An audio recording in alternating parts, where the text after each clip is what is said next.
मध्य प्रदेश की चुनावी यात्रा पर हूं। फिलहाल मैं हूं जबलपुर में। हॉट सीट है और यहां अभी मैं जिनके साथ बैठा हूं केंद्रीय चुनाव कार्यालय में, जो जबलपुर के कांग्रेस प्रत्याशी हैं दिनेश यादव। आज इन्हीं से बातचीत करेंगे और बताएंगे। हालांकि आज शाम तक का ही अब चुनाव प्रचार बचा हुआ है। 19 तारीख को वोटिंग होनी है। तो सबसे पहले तो ये जानते हैं, क्योंकि मुझे पता है, आप तो जानते ही जानते हैं, नेताओं के पास अपनी रिसर्च बहुत पहले होती है कि अब की बार क्या हवा है। उनको पता होता है, भले वो बयान कुछ और दें। चलिए इनकी ईमानदारी से पूछते हैं कि अब की बार क्या हवा है जबलपुर में। जिस प्रकार का माहौल देखने को मिल रहा है और जो आम जनता का फीडबैक निकल के आ रहा है, मुझे लग रहा है कि जो 30 साल से 3 दशक से लगभग यहाँ पर भारतीय जनता पार्टी के सांसद रहे हैं, अब वो परिवर्तन होने जा रहे हैं। आपको नहीं लगता कि मुश्किल होगा? एक तो लंबे समय से इतिहास रहा है बीजेपी का यहाँ जीतने का, और ऊपर से जो हवा लोग कह रहे हैं, हवा जो बह रही है, उसमें ये किला भेदना कितना मुश्किल होगा? नहीं, ऐसा कुछ नहीं है। परिवर्तन की लहर अपने आप दिख जाती है कि जब यहाँ पर कांग्रेस भारतीय जनता पार्टी के वरिष्ठ नेता मुझ जैसे एक छोटे से कार्यकर्ता के लिए हाई फाई सारे नेता आ गए, तो वो इस बात का प्रमाण है कि वो समझ रहे थे कि ये सीट उनकी कमजोर जा रही है। इसको आप मानते हैं संकेत? हाँ, ये संकेत तो ऐसे ही लगाया जा सकता है, क्योंकि मुझे बताया गया रहा कि जब मैं यहाँ पर माननीय मोदी जी आए थे, जब उनका बहुत लंबा रोड शो होना था, पर वो जो उस रोड शो की स्थितियाँ थीं, उसने फिर मात्र 300-400 मीटर पे ही उस रोड शो को समाप्त कर दिया। आप राजनीति अच्छे से समझते हैं, बहुत लंबा राजनीतिक करियर आपका रहा है। आपने बिल्कुल छोटे से शुरुआत की है। 44 साल के आसपास का, जब मैं आपके बारे में रिसर्च कर रहा था, है अनुभव। तो अब की बार क्या लग रहा है कि वोटों का अंतर कितना होगा? अब अंतर का आंकड़ा तो कुछ नहीं है, ये तो आप ये मान के चलें कि परिवर्तन की लहर दिख रही है और इसके कई मायने हैं। एक तो 14 साल में जितना झूठ पूरे देश को सुनने को मिला है, अब वो बर्दाश्त करने ही नहीं है। मैंने कि बुजुर्गों से पूछा कि क्या बात है, आप इस बार परिवर्तित दिख रहे हैं? बोले मैं झूठ के खिलाफ हूँ। तो मैंने कहा ऐसा कैसे? बोले हम लोग उस पीढ़ी के लोग हैं कि जब हमारे घर में 10 साल का बच्चा यदि झूठ बोलता था तो हम उसको डांटते थे और समझाते थे कि झूठ बोलना पाप है। जब हम छोटे से बच्चे की भी झूठ बर्दाश्त नहीं कर सकते, तो हम इतनी बड़े बड़े लोगों की इतनी बड़ी बड़ी झूठें कैसे बर्दाश्त कर लेंगे? बोलने से मुझे याद आया कि बोलते आप भी खूब रहते हैं, बयान आपके खूब चर्चा में रहते हैं। पिछले दिनों आप संविधान को लेकर जो आपने बयान दिया था कि बदलने वाले हैं, तो क्या लगता है आपको कि वो एक बार और कंफर्म करिए मेरे साथ कि आप क्या सोचते हैं इस बारे में? नहीं, ये बात मेरे मन में आई। मैं ये सोचता था कि जब 400 पार की पूरे चारों जगह गूंज मची, तो मैंने सोचा कि देश के लिए 400 पार की क्यों आवश्यकता है। फिर मैंने जो जितनी जानकारी है, हमारे बाबा भीमराव अम्बेडकर साहब ने तो 272 में ही सरकार बनाने का अधिकार दे दिया कि 272 में ही सरकार बन जाएगी। ठीक है, अगर मान लो ऐसा कभी कभार होता है कि कोई सदस्य संसद का बीमारी दुखारी में फंस जाए, घर की परेशानी में फंस जाए, तो सदन में ना हो और कोई विशेष प्रस्ताव पास हो, सरकार कराना चाहे, संचालन देश के लिए कहीं गड़बड़ ना हो, तो 280 बहुत है, 290 बहुत हैं। पिछली बार 303 भारतीय जनता पार्टी को बहुमत मिला। आपको जो जहां आपको लगा, आपने जितना मन चाहा किया, चाहे राहुल गांधी जी की सदस्यता का मामला हो, चाहे 150 सांसदों के को निलंबित करने के मामले हों, और भी बहुत सारी चीज़ें। तो आखिर 400 क्यों? प्रश्न ये है। जब मैंने बहुत इस पर गहन चिंतन किया, तो मुझे ये लगा कि ये खतरनाक आंकड़ा है, क्योंकि यदि आप राजीव गांधी से ऊपर उठना चाहते हैं तो उनके तो 425 के आसपास सीट थी, तो आपको 450 का आंकड़ा देना था यदि आप उनसे आगे बढ़ना चाहते थे। तो पर आप 400 पार कर रहे हैं। 400 पार इनको इसलिए चाहिए, जो मैंने अपनी बात में कहा है कि ये 2/3 बहुमत चाहते हैं।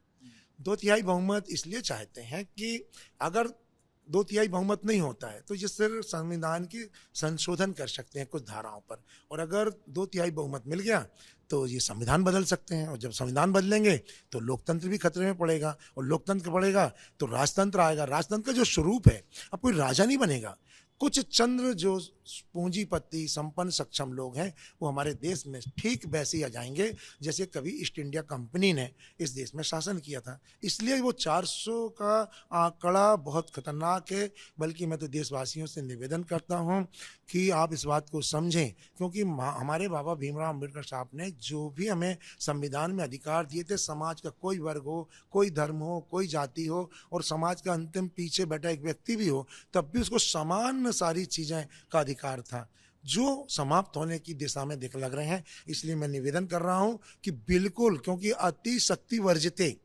जहाँ जहाँ जिन जिन को आदिकाल से भगवान के ज़माने से जिन जिन को अति शक्ति मिली, वरदान मिला, उन्होंने ही समूह सकल समाज को नुकसान पहुँचाने की सीखी। चाहे हम हिरण्याकश्यप जी की बात कर लें, चाहे हम भस्मासुर की बात कर लें, चाहे हम रावण की बात कर लें, मतलब ये जो सारी शक्तियाँ, किसी को भी आप इतनी शक्ति यदि दे दोगे तो वो आपको नुकसान पहुँचाएगा। इसलिए हमारे यहाँ पर बुजुर्ग एक चीज़ बनाए, हाथी बहुत बड़ा प्राणी होता है, भगवान ने पर उसके कान में एक छोटी सी जगह कमजोर बनाई है कि आप उसको अंकुश से कंट्रोल कर सकें, और प्रजातंत्र में अंकुश बहुत जरूरी है। और 400 पार का नारा ही मतलब इस बात का घोतक है कि आपको प्रजातंत्र में विपक्ष नहीं चाहिए। विपक्ष नहीं है तो फिर ये प्रजातंत्र नहीं है।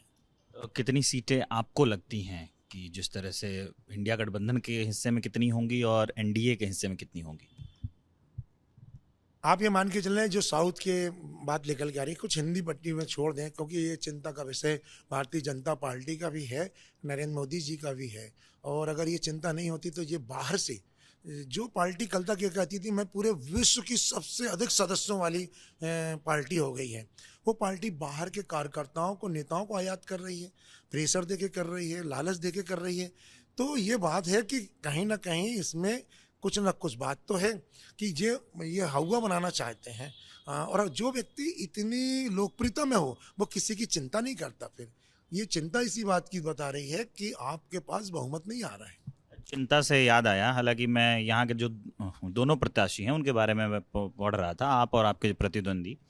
चिंता से याद आया कि आप लोग, उनसे तो मैं पूछूंगा ही पूछूंगा क्योंकि मेरी आदत है पूछना, मैं पूछता हूँ, आपसे ही पूछ रहा हूँ, आप हथियार रखते हैं अपने पास, पिस्टल? किस बात की चिंता है? अस्त्र शस्त्र रखना, चूँकि मेरा व्यापार है, गल्ले का मैं व्यापार करता हूँ, मुझे गांव-गांव, देहात-देहात में जाना पड़ता है। और वो अस्त्र शस्त्र राजनीति के हिसाब से नहीं था, चूँकि वो हमारी सुरक्षा के हिसाब से हम लोगों को व्यापार में लेन देन करने जाना पड़ता था। और गांव देहातों में दूर दूर हमारा जो कुछ हिस्सा है यहाँ पर, वो जंगली हिस्सा भी है, जैसे हमारे यहाँ कान्हा किसली है, बांधवगढ़ है, हमारा संग्रामपुर है। और इस प्रकार का आपने देखा हो, हमारा एक बेल्ट हमारा लगा हुआ है जो नक्सलवाद से भी प्रभावित है। उसके लिए हमें ज़रूरत है, और वो तो हमारे पास बुजुर्गों से ही रहा है, वो मेरी शुरुआत नहीं है। अच्छा, एक और बात बताइए, मैं जब आपके बारे में देख रहा था तो आपने मतलब कुछ क्रिएटिव काम किए, जैसे आपने चंदा लिया 10 रुपये से 100 रुपये तक, तो उससे यहाँ का जो प्रकोष्ठ होगा उसको तो बल मिला ही, आपने पार्टी को भी दिया बल। तो ये अभियान कब से चला, कब तक चला, क्या अभी भी चल रहा है, आगे उसमें कुछ करना है, क्या है नया, ये बताइए। ये हमारे लिए आवश्यकता भी थी और हमारी मजबूरी भी थी। यदि हमारे कांग्रेस के ऑल इंडिया कांग्रेस कमेटी के खाते फ्रीज नहीं किए होते तो हमें इस बात की ज़रूरत नहीं पड़ती। ऐसे ही हमारे पास पैसा कम था, 1200 करोड़ रुपए था, और वो भी भारतीय जनता पार्टी, हम तो आरोप लगा रहे हैं उन पर, हमारे एन वक्त चुनाव में चलते हुए हमारे खाते फ्रीज कर दिए गए, और आप अपने खाते में 8,500 करोड़ रुपये रखे हो। आपके पास इस समय सारी शक्तियाँ हैं। आप एक कैसा प्रजातंत्र में पहली बार चुनाव हो रहा है कि सामने वाले दलों को निहत्था कर दो, कमज़ोर कर दो, उनके नेताओं को जेल में डाल दो, और अपने पास सारी शक्तियाँ रख के और फिर चुनाव लड़ो, और फिर बोलो हम प्रजातंत्र पर विश्वास करते हैं, प्रजातंत्र पर चुनाव लड़ने जा रहे हैं। ऐसा तो कभी इसके पहले देश में नहीं हुआ जो आज हम देख रहे हैं। और इसी बात की चिंता है कि शक्ति से और सारी शक्तियों को इकट्ठा करके और एक साजिश के तहत इस देश को विपरीत दिशा में ले जाने की कोशिश हो रही है। तो जब ये बात हमारी आम जनता को पता चली, हमारे कार्यकर्ताओं को पता चली, तो मैं तो बल्कि कृतज्ञता ज्ञापित करता हूँ आपके माध्यम से। उन्होंने बहुत दिल खोल के कहा कि दिनेश भैया आप चिंता नहीं करो, भाजपा आपके खाते फ्रीज करा सकती है, हमारी जेबें और हमारा दिल खुला हुआ, हम दिल खोल के वोट भी देंगे, और जितना हमारी क्षमता होगी हमारी जेब में हम आपको मदद भी करेंगे। जबलपुर से एक जो चुनाव अभियान चल रहा है उसमें वो महिलाओं का भी काफ़ी जिक्र हो रहा है कि जो प्रत्याशी हैं उनकी पत्नियां भी चुनावी मैदान में हैं, तो उसका कितना फ़ायदा है? क्या ये जो एनडीए है, जो खास करके बीजेपी है, वो अपने आप को बताती है कि हितैषी है महिलाओं की, वोट बैंक उन वो बनाने की कोशिश होती है, तो क्या ये उसी की काट है या फिर कोई और रणनीति है? इस पर क्या कहें?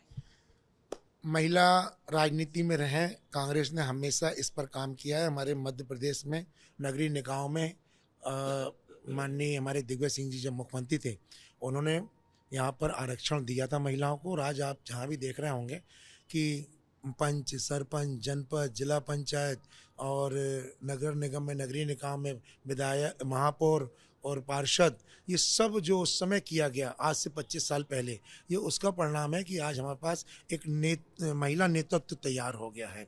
अब वो तो काम करते ही हैं पार्टी के अंदर। घरों की जो गृहिणी महिलाएं हमारी निकलती हैं, वो उनको लगता है कि अगर सब लोग इस चुनाव में सहभागिता निभा रहे हैं तो हम पीछे क्यों रहें, क्योंकि हमारे उनसे रिश्ते हैं। तो वो भी आते जाते हैं और उनको भी अच्छा लगता है कि जब वो निकलते हैं तो दूसरी महिलाओं को भी अच्छा लगता है। तो फायदा तो पार्टी को होता है, वो जो लीडरशिप में महिलाएं हैं, गृहिणी महिलाएं, तो ये है कि अपनी एक जिम्मेदारी को निभाती हैं कि हम परिवार के सदस्य हैं, हाँ, हमें अपने परिवार के लिए काम करना है, ऐसा है। तो अब यहाँ से आप चुनाव प्रचार के लिए निकलेंगे? चुनाव प्रचार हमारा लंबा समय से चल रहा है, बहुत हो रहा। आज चूँकि आखिरी दिन है, अब आखिरी दिन 5 बजे के बाद शोरगुल बंद हो जाएगा। तो हमारे युवा साथियों ने, पार्षद दल के कुछ साथियों ने यहाँ से 2 व्हीलर रैली का आयोजन किया है।